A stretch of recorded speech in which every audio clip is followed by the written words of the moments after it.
Hi, I'm Dan Weedin, and this is Extra Points.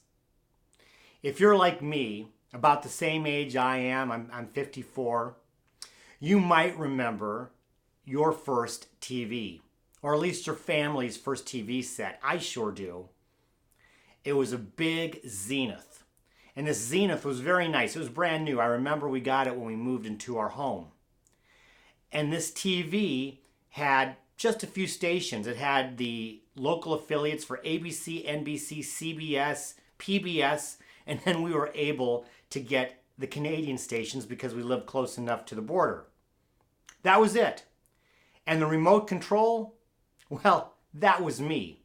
Some of you probably remember that. In order to switch the TV station, you had to actually stand up, walk over to the TV, switch the knob, then go back and sit down. Surfing was only something you did on the waves. Today, I have something I would have never dreamed of, not even when I was in my early 30s. I have something called Internet TV.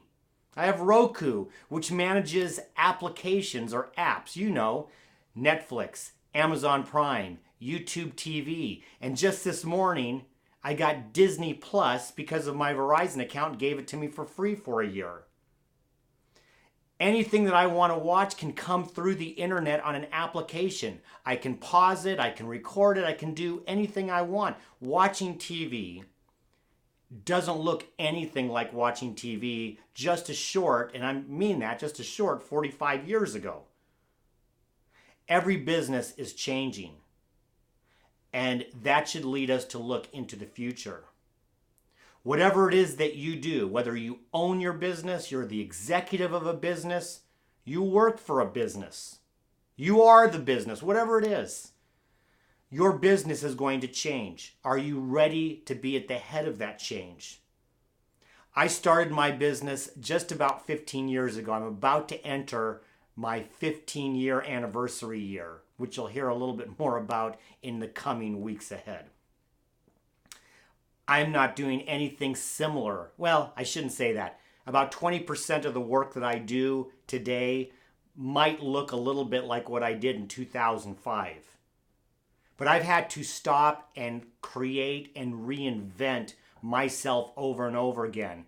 In fact, as you may have heard me speak about earlier, that's what I'm trying to do again for 2020. So your assignment is this. Think about the television set and bringing in TV shows and how you watched them when you were a kid, depending, I guess, on how old you are, and how you watch them today. And in that short time span, how much has changed and how much continues to change. How's your business changing? How's your career changing? And are you ready for it? So your assignment is take a look at that, figure out how you can be ahead and be surfing on top of your wave instead of crashing on it. I'm Dan Weedin. This has been another edition of Extra Points. Be unleashed.